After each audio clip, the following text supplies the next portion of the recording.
여러분 안녕하십니까? NBS 뉴스 24입니다. 이달 들어 강풍을 동반한 꽃샘추위가 기승을 부리면서 저온 피해가 크게 확산하고 있습니다. 과수는 꽃이 얼어버렸고 노지작물 피해도 커지고 있습니다. 네, 봄을 맞아 활기가 돌아야 할 영농 현장에 근심이 가득합니다. 보도에 손현진 기자입니다. 4월 초와 최근 이어진 이상 저온으로 농작물 언피해가 전국적으로 확산하고 있습니다. 기상청에 따르면 24일 전국 곳곳에서 강풍을 동반한 영하권 추위가 닷새째 이어졌습니다. 지난 5일에도 영하 6도를 밑도는 추위가 찾아와 농작물 피해가 발생했습니다. 그 면적만 해도 7,300헥타르로 축구장 1만 개 크기에 달합니다. 여기에 막바지 꽃샘 추위가 불어닥치면서 농가 피해가 일파만파 커지고 있습니다. 다른 어느 해보다 제일 심하다고 다 농가분들께서 다 그렇게 얘기를 하시거든요. 20, 30년씩 농사 이렇게 지으신 분들도 올해처럼 이렇게 심한 경우는 좀 못 봤다라고 지금 얘기를 하고 계시니까. 특히 따뜻했던 겨울 날씨로 꽃이 평년보다 빨리 피면서 배와 사과 등 과수의 피해가 집중됐습니다. 과수 농가들은 올 한 해 농사뿐 아니라 향후 몇 년간 피해 여파가 이어질 수 있다는 생각에 근심이 커지고 있습니다. 올 한 해만 농사를 실패하면 상관이 없는데 나무가 문제가 생기니까 생식 능력이 이제 떨어지는 상태가 되는 거죠. 2년, 3년 이렇게 돼야지만 또 정상적인 궤도로 회복이 된다고. 저온 피해로 시름이 깊은 건 과수 농가뿐만이 아닙니다. 배추와 감자, 고추 등 일반 노지 작물 재배지에서도 저온 피해 우려가 높아지고 있습니다. 평창농협 관내에 배추를 심었는데 보면 냉해 피해가 있어요. 배추가 잎이 떨어지고 다시 올라와야 되니까 발효 상태가 상당히 늦은 거죠. 자치단체들은 피해 보상안을 검토하고 현장 정밀조사에 나서는 등 농가 피해 최소화에 나서고 있습니다. 농정당국은 5월까지도 늦설이나 저온 현상이 있을 걸로 예측된다며 농가들의 철저한 관리가 요구된다고 강조했습니다. 작년에 3월 말에서 4월 초에 저온 피해가 나타나서 7,400헥타르 정도 피해가 있었거든요. 근데 5월 7일 날 서리가 또 왔어요. 거진 비슷한 규모 7,000헥타르 정도의 피해가 또 났었어요. 5월 초순까지는 피해 가능성은 있다. 코로나19로 인한 농산물 소비 침체와 함께 저온 피해로 인한 생산량 저하가 이중고로 작용하면서 농민들의 속은 까맣게 타들어가고 있습니다. MBS 뉴스 손현진입니다. 전국 지방자치단체들이 농민수당 조기 지급에 힘을 싣고 있습니다. 코로나19로 피해가 큰 농촌 지역 경제 활성화를 위해서인데요. 농가 소득 안정과 지역 경제 활성화라는 두 마리 토끼를 잡을 수 있을지 기대됩니다. 강창호 기자가 보도합니다. 최근 전라남도는 전국 최초로 도입한 농어민 공익수당 조기 집행에 나섰습니다. 전남도는 농어민 공익수당 60만 원을 5월과 10월에 나눠 지급할 계획이었습니다. 하지만 코로나19로 어려움을 겪고 있는 농어민들에게 도움을 주기 위해 일시불로 지급키로 결정했다고 설명했습니다. 현재 전남도 22개 시군 중 대상자 선정 등 행정 절차를 완료한 장흥군을 시작으로 11개 시군이 농어민 공익수당 지급을 개시했습니다. 나머지 11개 시군도 5월 초까지 지급을 개시할 계획입니다. 농어민 공익수당 지급이 이뤄지면서 지역 경제도 활기를 찾아가는 분위기입니다. 농어민 공익수당은 해당 시군에서만 사용 가능한 지역 화폐로 지급돼 약수 효과가 기대되고 있습니다. 또 농어촌 주민들의 지역 화폐 사용에도 어려움이 없는 상황입니다. 전남 지역 화폐 가맹점이 농약 판매점을 비롯해 식당, 주유소 등 쉽게 접근할 수 있는 다양한 업종으로 확대됐기 때문입니다. 현재 전남도 내 지역 화폐 가맹점 수는 올해 3월 기준 45,313곳으로 지난해 12월 36,861개소 대비 23% 증가했습니다. 코로나19 확산에 따라서 농어민들의 어려움을 덜어드리기 위해서 당초 5월과 10월에 계획된 농어민 공익수당을 4월에 연 60만 원을 일시불로 지급하기로 결정했습니다. 농어민 공익수당을 지역 화폐로 지급함에 따라서 이축된 지역 경제의 활성화가 조기 될 수 있도록 하고자 합니다. 한편 충청남도도 농어민 수당을 29일부터 지급하겠다고 밝혔습니다. 대상은 충남도 내 14만 5천 농가로 총 743억 원이 지급될 예정입니다. 심사를 통과한 농가를 대상으로 지역 화폐 45만 원이 우선 지급될 계획입니다. 거주 지역에서만 사용할 수 있는 지역 화폐를 이용해 예산의 지역 외 유출을 방지하겠다는 겁니다. 다만 어민과 임업인의 경우 지급 대상 파악까지 시간이 걸려 농어민 수당 지급액이 확정된 이후 11월 중 지급이 이뤄질 예정입니다. 충남도는 지역 화폐를 활용한 농어민 수당으로 지역 경제 선순환을 이루고 지역 골목 상권, 소상공인 등에게도 혜택이 두루 돌아갈 수 있게끔 하겠다고 밝혔습니다. 당초 예정된 11월에서 일정을 앞당겨 14만 5천 농가에 743억 원을 신속히 지급하겠습니다. 전국 지자체들이 잇따라 농민수당 지급을 추진하는 가운데 코로나19로 씨름하는 농촌이 활기를 되찾을 수 있을지 주목됩니다. MBS 뉴스 강창호입니다. 지난해 국내에서 아프리카 돼지열병 ASF가 처음 발생한 뒤 7개월이 넘는 시간이 지났는데요. ASF 바이러스가 최근까지도 계속해서 검출되면서 피해 농가들의 경영난이 갈수록 심각해지고 있습니다. 김길수 기자가 ASF 피해 농가들의 현지 상황을 들어봤습니다. 지난해 경기도 파주에서 아프리카 돼지열병 ASF가 국내에서 처음 발생한 뒤 7개월이 넘게 지났지만 ASF 바이러스는 사라질 기미를 보이지 않고 있습니다. 정부는 올해 들어 지난 22일까지 경기 강원 북부 지역에서 총 550건의 ASF 바이러스가 검출됐다고 밝혔습니다. ASF 바이러스가 지속되자 경기 강원 북부 지역 ASF 피해 농가들의 고충은 더욱 심화되고 있습니다. 경기도 연천군의 한 피해 농가는 ASF가 발생하기 전 축사를 새로 지었지만 돼지 입식이 불가능해져 경영난에 시달리고 있습니다.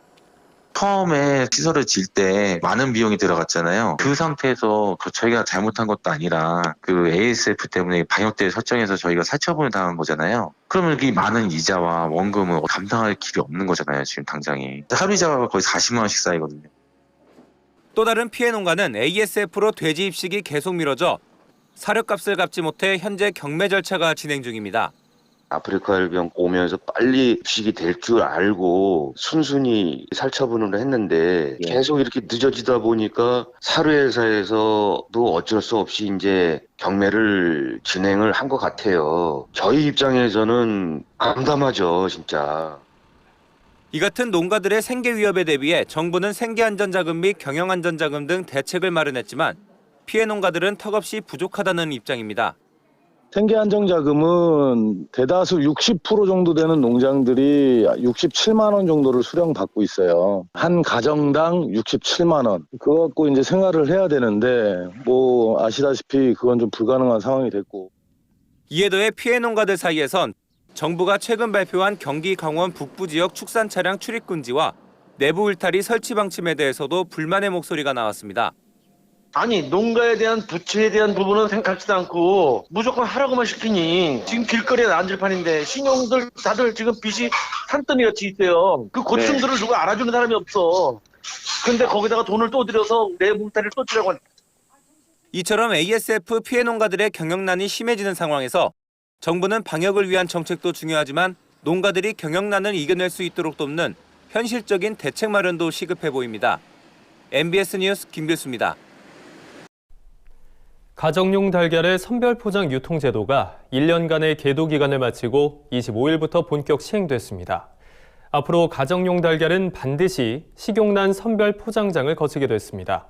하지만 현장에서는 제도 전면 시행에는 무리가 있다며 어려움을 토로하고 있습니다. 보도에 남수지 기자입니다. 가정용 달걀을 별도의 식용란 선별 포장장에서 위생적으로 처리하도록 의무화하는 선별 포장 유통 제도가 본격 시행됐습니다. 식품의약품안전처와 농림축산식품부는 최근 달걀 선별 포장 유통 제도 계도 기간이 25일부터 종료된다고 밝혔습니다. 식용란 선별 포장장은 2017년 살충제 달걀 파동의 후속 조치 중 하나입니다. 달걀을 전문적으로 살균, 검란 등을 하기 위한 장비와 시설을 갖추고 식품안전관리 인증 기준을 의무 적용해 위생적으로 선별 및 포장할 수 있도록 신설된 영업장을 뜻합니다. 이에 25일부터 식용란 선별 포장장을 통해 달걀을 선별하지 않을 경우 법령에 따라 영업정지 등 행정처분을 받게 됩니다. 다만 정부는 코로나19로 선별 포장 설비의 설치가 일부 불가피하게 지연되고 있는 점 등을 고려하겠다고 밝혔습니다. 그리고 대형 유통업계부터 단계적 지도 및 점검에 나서 안정적인 제도 시행을 유도하겠다는 방침입니다. 코로나19 등 선별 포장 설비가 일부 불가피하게 지연되고 있는 점을 고려해서 대형 유통업체부터 지도 점검하여 제도가 조기에 안착되어 소비자가 더욱 안전한 달걀을 구매하실 수 있도록 제도를 연착륙시킬 예정입니다. 하지만 식용란 선별 포장장이 특정 지역에 편중돼 있어 제도 시행 이후 농가 피해가 예상된다는 우려가 적지 않습니다. 게다가 광역 달걀 유통센터 건립도 추진되지 않아 농가들이 제도 이행에 어려움을 토로하고 있습니다. 식품의약품안전처에 따르면 24일 기준 전국 식용란 선별 포장장은 모두 275곳입니다. 이들 영업장은 전국에 골고루 분포된 것이 아니라 산란계 농가가 많은 수도권 지역에 몰려 있습니다. 실제로 경기 지역에는 전체 영업장의 33%에 달하는 91곳이 있는 반면 전북 지역엔 단 12곳, 충북 지역에는 단 11곳에 불과합니다. 이에 생산자 단체에서는 지자체와 협력해 농가별 식용란 선별 포장장 설치 현황을 파악하고 선별 포장장 설치가 어려운 영세 농가의 경우 다른 농가의 식용란 선별 포장장과 연결해줄 방안을 모색할 계획입니다. 우리가 지자체하고도 협조를 받으려고 하는데 1차적으로 파악할 게 선별 포장업을 희망하는 농가. 설치 중인 분, 이런 분들을 파악하고 그다음에 나는 여건상 도저히 선별 포장을 할 수가 없다. 이런 분들을 파악해가지고 유통을 연결해 주든지 이제 그런 조치를 취하려고요. 또 정부도 식용란 선별 포장업 허가를 받고자 하는 농가에 대해 기술 지원 등을 실시하는 등 제도의 연착륙을 추진하겠다고 밝혔습니다. MBS 뉴스 남수지입니다. 코로나19로 사회적 거리두기가 장기화되면서 전 세계 소비 트렌드도 변하고 있습니다. 특히 집에 있는 시간이 길어지다 보니 온라인 콘텐츠를 접하는 비중이 늘고 있는데요. 이러한 기회를 활용해 우리 농식품 수출도 온라인 마케팅으로 활로를 모색하고 있습니다. 권소환 기자가 보도합니다. 한류 스타의 공연을 안방에서 보면서 한국 농식품을 자연스럽게 접합니다. 농림축산식품부가 내놓은 농식품 수출 온라인 마케팅 계획입니다.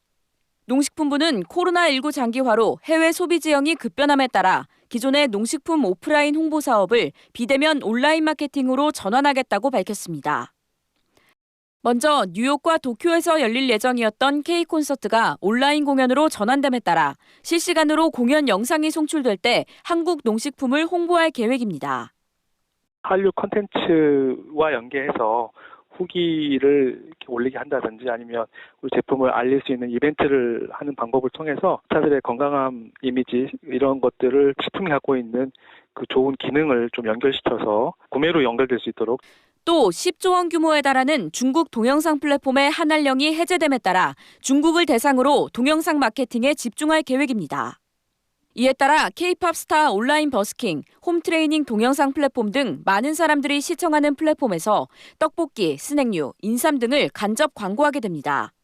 또 중국의 식품 전문 온라인 유명 인사들을 통해 중국 최대 온라인몰인 티몰, 증동몰에서 한국 인삼대전을 추진하고 집에서 운동하는 중국 소비자들을 대상으로 한국의 대표 건강식품인 홍삼 제품 등을 홍보합니다. 코로나19로 비대면 마케팅의 수요가 지속될 것으로 보이는 가운데 해외 시장을 겨냥한 온라인 마케팅이 농식품 수출의 돌파구가 될 수 있을지 기대가 모아집니다. MBS 뉴스 권수환입니다. 다음은 간추린 뉴스입니다. 식품의약품안전처는 중국에서 수입되는 구기자에 대해 수입자가 안전성을 입증해야만 국내로 들여올 수 있는 검사 명령을 시행한다고 최근 밝혔습니다. 이번 검사 명령은 주로 달여서 차로 마시는 중국산 구기자에서 잔류농약 부적합이 반복적으로 발생한 데 따른 조치입니다. 식약처는 앞으로도 위해 우려가 있거나 부적합이 반복적으로 발생하는 식품을 중심으로 안전관리를 더 강화할 방침입니다. 경북 서희성농협이 최근 유통사업소에서 일품쌀 5톤을 화물선에 선적해 미국으로 수출했습니다. 서희성농협은 앞서 기능성 가바쌀 7톤을 수출했으며 앞으로는 일품쌀을 매월 5톤씩 선적해 연말까지 모두 50톤을 수출할 계획입니다. 임탁조합장은 일품쌀과 기능성 가바쌀이 해외에서 품질을 인정받아 주문량이 늘고 있다며 앞으로 해외 시장을 더욱 적극적으로 개척해 농가 수출값을 올리기 위해 최선을 다하겠다고 밝혔습니다. 충청남도는 올해 1분기 로컬푸드 직매장 매출액이 전년 대비 149.3% 증가한 201억 6,200만 원을 기록했다고 최근 밝혔습니다. 도에 따르면 도내 로컬푸드 직매장은 모두 61개소로 그중 청양농협 매출액은 전년 대비 357%, 고대농협은 전년 대비 294.5% 증가했습니다. 앞으로 도는 로컬푸드 직매장 활성화를 위해 2억 5천만 원을 투입해 수요자 중심의 매장을 조성하는 등 기능 보강 사업을 추진할 계획입니다. 전라남도는 축산농가 경영 안정을 위해 조사료 생산 기반 조성 및 확충에 필요한 11개 사업에 913억 원을 투입한다고 최근 밝혔습니다. 주요 사업 예산은 조사료 사일리지 제조 운송비 588억 원, 기계 장비 구입 141억 원, 종자 구입 115억 원 등입니다. 도는 올해 조사료 생산 전문 단지로 1,680헥타르를 추가 지정해 사일리지 제조 운송비 등을 일괄 지원하고 국비 보조도 10% 상향 지원할 방침입니다. 아울러 벼 재배지 5,070헥타르의 하계 사료 작물을 재배해 약 10만 톤의 조사료를 추가 생산할 계획입니다.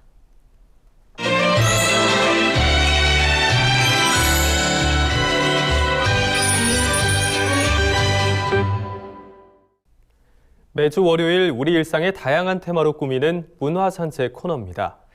오늘은 손끝에서 펼쳐지는 고대 역사부터 웅장한 공연들을 만나봅니다.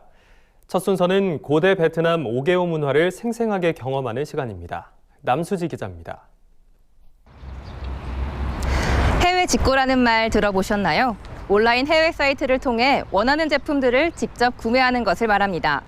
의류부터 건강 보조식품까지 다양한 물품들이 하늘길과 바닷길을 통해 우리나라로 들어오고 있습니다.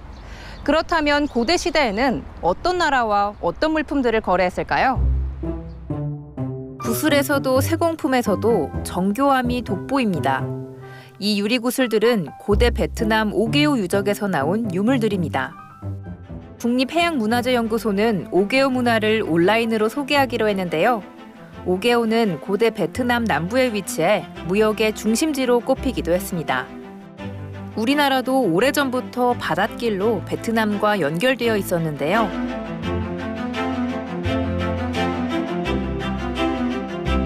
조금은 낯선 베트남의 역사 속에서 찬란한 고대 오게오의 문화를 만나봅니다. 이번엔 정겨운 우리의 소리를 들어봅니다. 서울 도남은 국악당에서는 온라인으로 운당여관 음악회를 열고 젊은 국악인들의 모습을 보여주고 있는데요.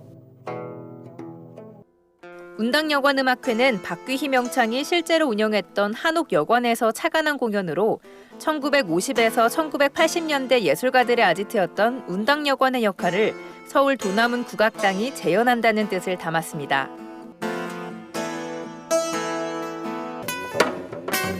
온라인 운당여관 음악회에서는 8개의 공연팀이 출연해 판소리부터 거문곡, 가야금까지 우리가 평소에 경험하지 못했던 새로운 국악을 선보입니다. 거실, 침실, 공원, 차 안.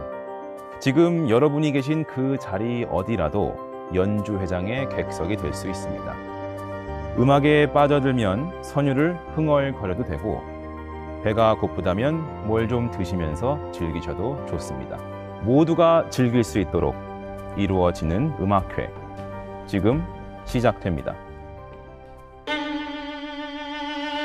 강렬한 연주로 시작되는 공연. 잔잔한 듯 보이지만 그 속에는 거대하고 어두운 순간부터 격한 슬픔이 녹아있는 연주가 공존합니다. 서울시립교향악단은 코로나19 극복을 위해 온라인으로 다양한 콘텐츠를 제공하고 있는데요. 클래식은 지루하다는 편견을 깨고 더 다양하고 듣는 귀가 즐거운 공연들을 담아내고 있습니다.